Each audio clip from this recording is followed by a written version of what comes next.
नमस्कार आसंतु एई भिडियोटी रे दिल्ली रो red fort बा लाल किला संपर्क रे अनेक गुड़िए तथ्य आलोचना करिबा। तेबे एई भिडियोटी रे आमे जानिबा लाल किला रे केबेठारु जातीय पताका उत्तोलन करा जाउछि, लाल किला कहार स्मृति उद्देश्य रे निर्माण करा जाइछि, लाल किला तीन पार्श्व रे कोन रहिछि, एठारे स्वाधीनता संग्रामी मानकर कोन संतक रहिछि। एही भଳି आहुरी अनेक गुड़िए तथ्य रेड फोर्ट संपर्क रे जानिबा। तेबे निवेदन करी भिडियोटी को आरंभ शेष पर्यंत निश्चित देखिए। आउ जदि यह उपादेय मन करती टिके लाइक करेंगे आउ आम चैनल को सब्सक्राइब करेंगे। आमे जानिचु जे स्वाधीनता दिवस और साधारणतंत्र दिवस रे एठारे जातीय पताका उत्तोलन करा जाए। तेबे एही लाल किला बा रेड फोर्ट पुराना दिल्ली रे अवस्थित। दिल्ली रो विमान बंदर ठारू एही रेड फोर्ट बा लाल किला 21.3 किलोमीटर अर्थात 21 किलोमीटर 300 मीटर दूर रे अवस्थित।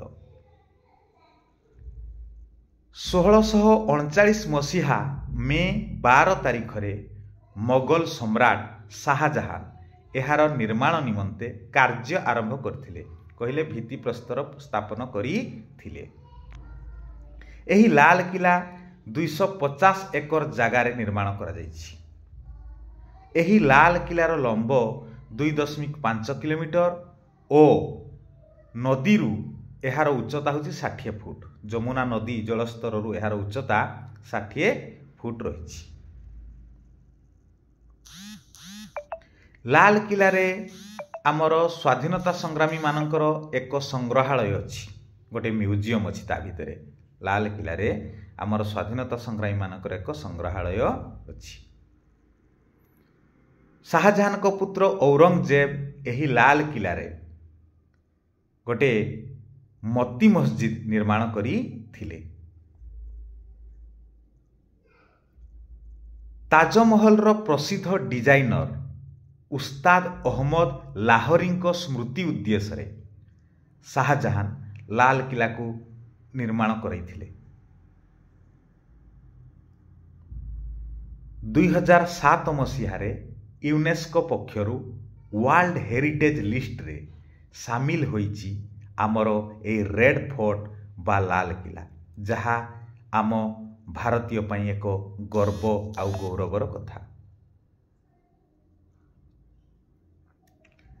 लाल किलार तीन पार्श्व रे जमुना नदी घेरी रही। एही लाल किला बा रेड फोर्ट जमुना नदी कूल अवस्थित। एणु लाल किलार तीन पार्श्व रे जमुना नदी घेरी रही अछि।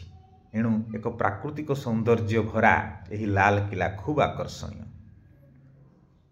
सैंडस्टोन कहिले बालुका शिड़ारे निर्मित होइथिबारु ए रेड फोर्ट बा लाल किलार रंग होउछि नाली। जेहेतु एहार रंग नाली एणु तार नाम दिया है रेड फोर्ट बा लाल किला।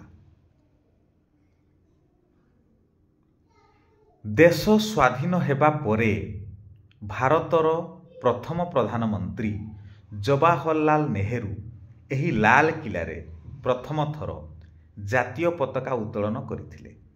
सेबेठारु प्रत्येक स्वाधीनता दिवस रे भारतर प्रधानमंत्री एवं गणतंत्र दिवस रे राष्ट्रपति पताका उत्तोलन करि आसुछंती।